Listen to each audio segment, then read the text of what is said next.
I remember that day with painful clarity, like a photograph burned into my mind. It started with a text. I had been managing a small retail store for nearly 2 years, trying to keep everything together, balancing inventory, schedules, and customers who thought my patience was endless. And there he was, my boyfriend, smiling in a photo, holding hands with one of my employees. I stared at it, my coffee spilling across the counter. "Are you kidding me?" I whispered aloud, my voice trembling, but it wasn't a joke. It was real. He had been cheating on me at my store with someone I had trained, someone I had trusted. The next few weeks were a blur. I tried to speak to him, to confront him, but he laughed it off like it was nothing. "It's just fun, Hannah, don't take it so seriously." Those words still echo in my ears, the arrogance, the complete disregard for me. That's the moment I realized he wasn't just betraying me emotionally, he was destroying me. And he succeeded, because within days I lost my job. Management claimed I mismanaged staff morale. I couldn't argue, I was numb. My world collapsed not just because of heartbreak, but because of humiliation and financial insecurity. Friends stopped returning my calls. People I thought I could rely on sided with him, and somehow I was left with nothing. Months passed, I moved, changed my number, and tried to rebuild my life, but the sting never faded. I replayed everything over and over in my head, a silent witness to my own downfall. Then one day, out of nowhere, I got a job application approved at a cleaning agency. I was assigned to a client, someone I would never forget. Him, my ex, the man who had taken everything from me. I remember walking into his house for the first time, carrying a mop and a bucket, heart hammering. I had a job to do, and he had no idea who I really was. Every room I cleaned, every surface I scrubbed, every bathroom I sanitized, I felt a strange sense of control. Especially when I used the toothbrushes he left in the holder, all the while documenting it discreetly. "I don't know why cleaning someone else's mess is so satisfying," I whispered to myself one night, as I snapped photos of proof I kept tucked away for years. But satisfaction doesn't even begin to describe it. It was power, a small personal triumph over the man who once thought he could ruin me.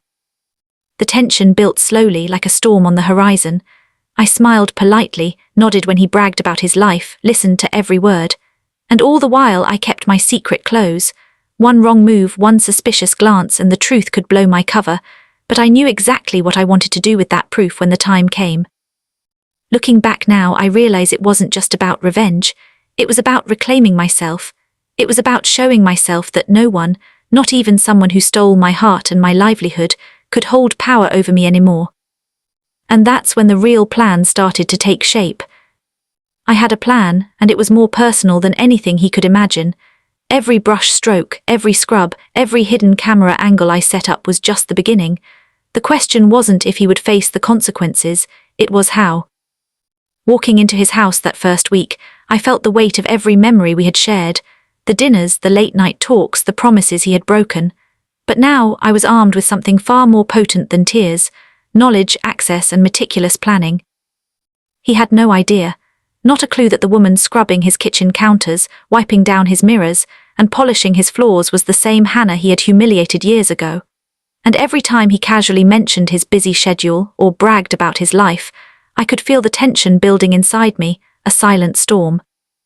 "You always get what you want, don't you?" he said one morning, grinning while I cleaned the bathroom. I froze for a second, letting him think I was just focused on my work. "I guess it depends," I murmured, voice soft, almost polite. It became a game. I cleaned, I observed, I documented. Toothbrushes, soap dispensers, little personal details he left scattered around. Each one became a piece of a puzzle I was quietly assembling. I snapped photos, took notes, and stored them away, waiting for the perfect moment. Some days he would talk about work, about his coworkers, about life, oblivious to the fact that I knew everything. Each brag, each careless word, each arrogant laugh, he was setting himself up without even realizing it. And then, finally, I started sending small hints to people who mattered, the people he thought he could impress, the ones who would see him as nothing more than a fraud. It was subtle, just enough to make them question him without raising alarm. A little truth here, a little exposure there. One evening after he left for a business dinner, I sat back in the quiet house, feeling a mixture of satisfaction and disbelief.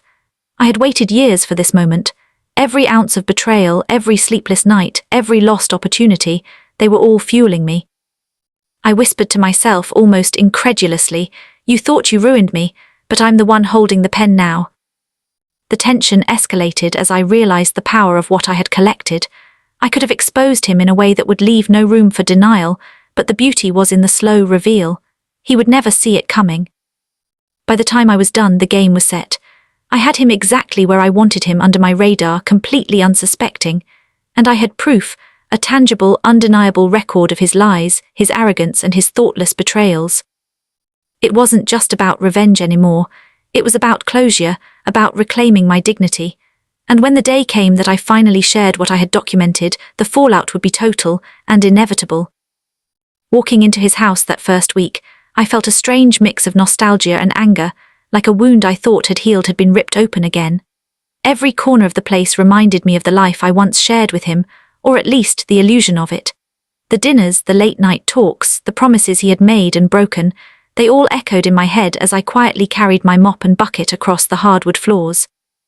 He had no idea, not a single clue. He didn't know that the woman meticulously wiping down his counters, scrubbing his sinks, and polishing his mirrors was the same one he had humiliated and discarded years ago.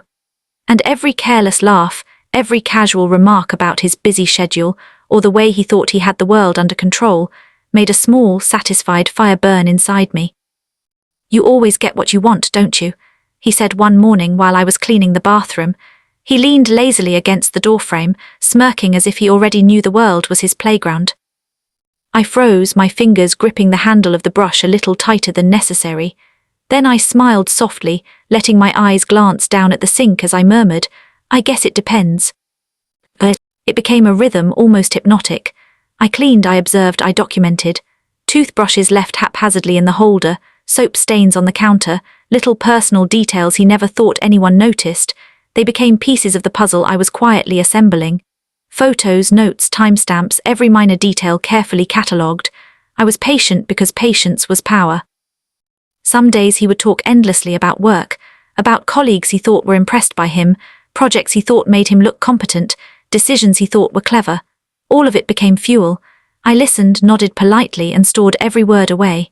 Each brag, each careless joke, each arrogant declaration became a thread in the web I was weaving around him.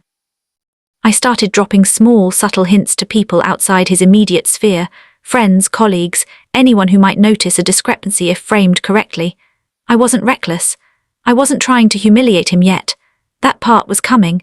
I wanted him to remain blissfully unaware, comfortable in his false sense of security, while I orchestrated the slow burn.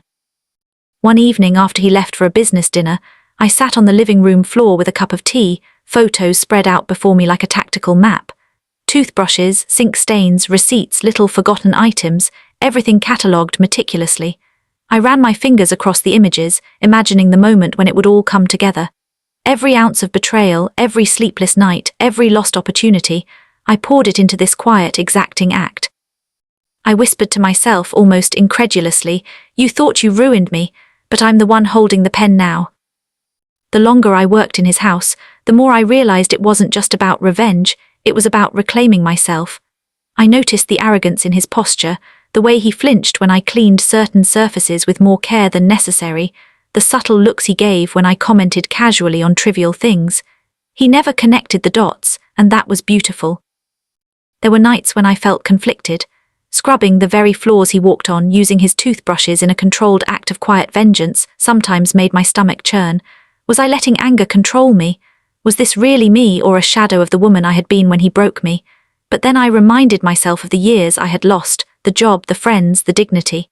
Every scrubbing motion, every photograph, every small act of careful documentation was an assertion. I still existed. I still mattered. And then came the moment where the tension reached its peak. He had left his laptop open one afternoon, email notifications pinging across the screen. For a fleeting second I considered peeking, but no, patience. Timing was everything. I had to let the tension build, let him remain oblivious while the foundation of his pride quietly trembled beneath him.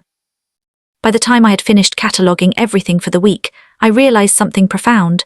I had become invisible in the way he never had to notice me. That invisibility was my shield and my weapon. I could move freely, collect evidence, and prepare for the reveal without him suspecting a thing.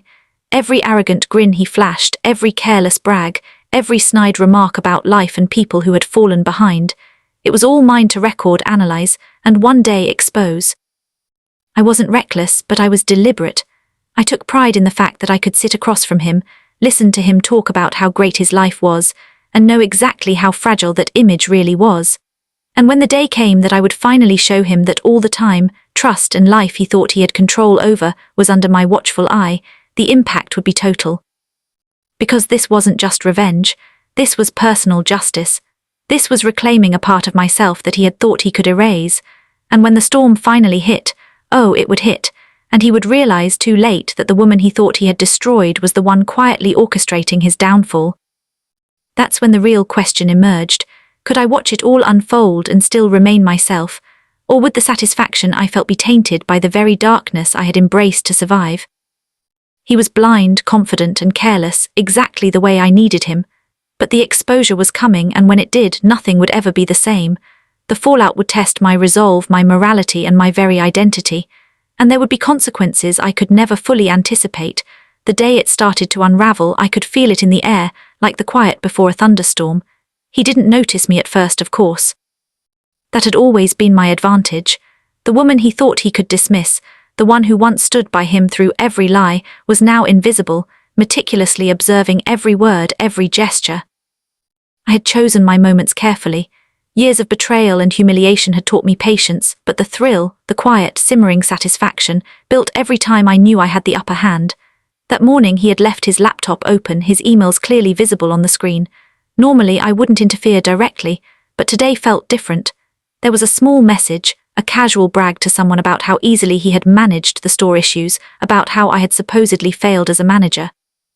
I sat on the edge of the sofa pretending to dust and read the message aloud softly to myself. So she couldn't handle it. Guess some people just aren't cut out for leadership. Lucky for me. I clenched my jaw. The words were poisonous, but now they were evidence. I had documented it, photographed receipts, collected screenshots, every proof I could possibly need, and I had waited years to let it all come together.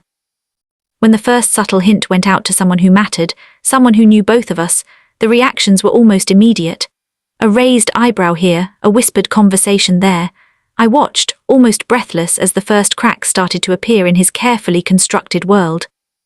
He didn't understand. He still thought he had control. That was the most satisfying part.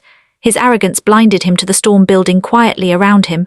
Friends who had once sided with him began to question his actions. Colleagues who had admired him began to notice inconsistencies. And me, I continued to move through his home like a ghost, cataloguing, observing, keeping my secrets close. The real test came one evening when he casually mocked someone at dinner. I remembered the sharp pang in my chest, the same pang I felt years ago when he had laughed with her at the store while I cleaned the floors.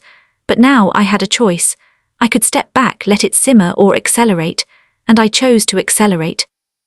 I sent a carefully worded email that evening. Nothing overt, nothing direct, but precise, undeniable, and pointing to all the hypocrisy he had built his life around. Within hours, responses began to trickle in. I stayed calm, cleaning his countertops, arranging his towels neatly, pretending everything was ordinary, while chaos quietly rippled through his carefully curated world. Then came the calls, from friends, from colleagues, from people who once admired him. Their voices trembled with disbelief, confusion, and even anger, and through it all he had no idea. I could hear him on the phone, stammering, backtracking, trying desperately to defend himself. But the words I had quietly compiled, the photos, the receipts, the tiny humiliations he had left behind, they spoke louder than he ever could. For the first time in years I felt relief, not just because of the satisfaction of revenge, but because of the affirmation that I had survived.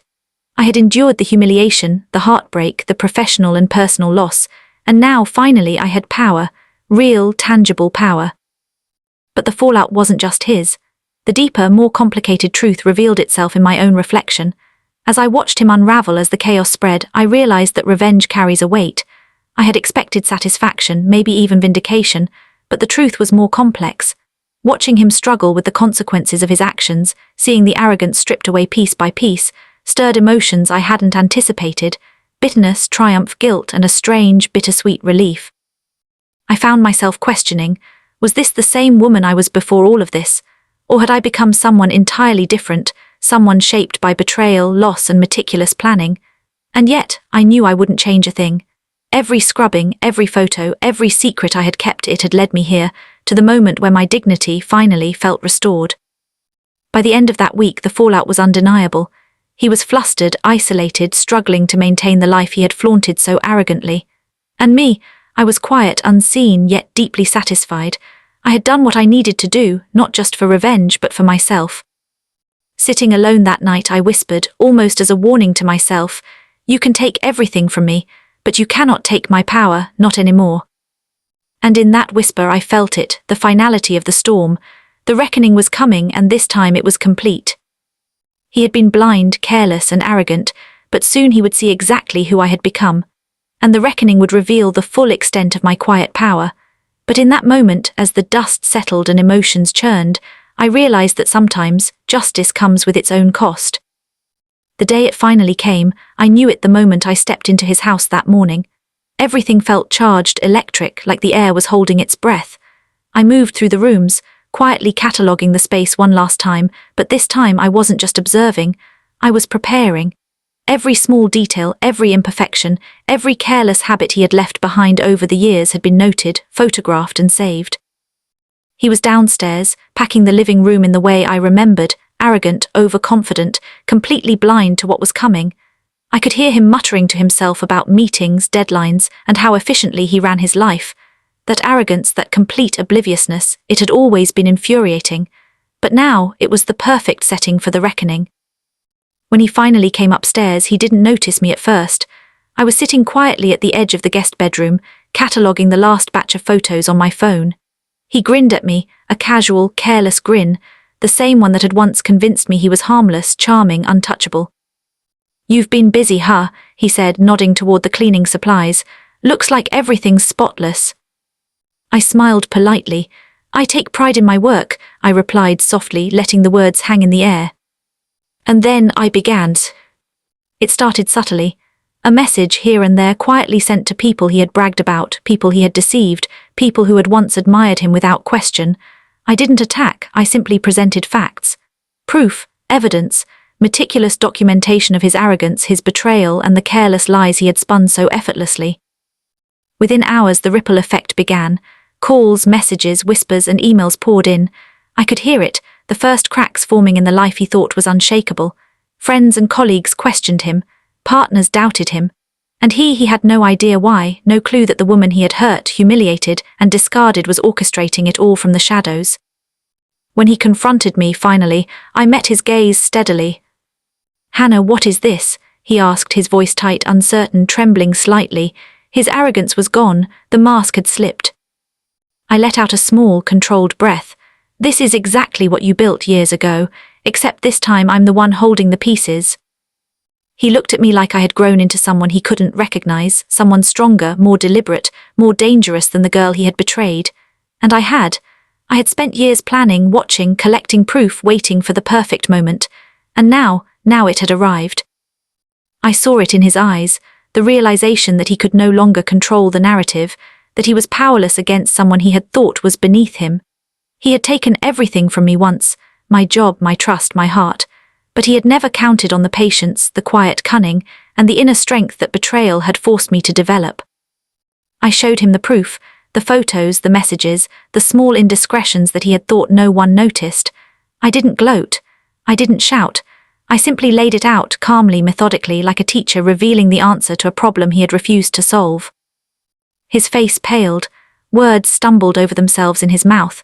He tried to defend himself, tried to claim ignorance, but the evidence was overwhelming. He realized too late that the woman he had humiliated and underestimated was the one orchestrating his undoing. And in that moment, a strange, profound satisfaction washed over me.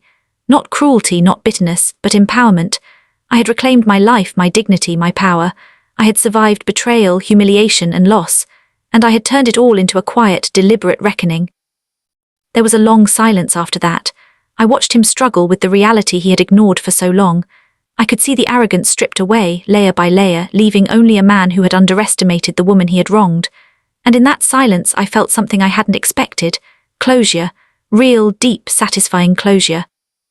As I left the house that day, I didn't look back. I didn't need to. The reckoning had been delivered. The balance had been restored. And for the first time in years I felt free, not just from him but from the shadow of betrayal that had haunted me for so long. Because sometimes the most powerful revenge isn't loud or dramatic. Sometimes it's quiet, patient, calculated. And it comes at exactly the right moment, like a storm that arrives after years of waiting, unstoppable, inevitable, and cleansing. I whispered to myself one last time, a private vow. You thought you broke me, but I survived, I endured, and now I am whole. The storm had passed, the reckoning was complete, and the woman he had underestimated had finally reclaimed her life.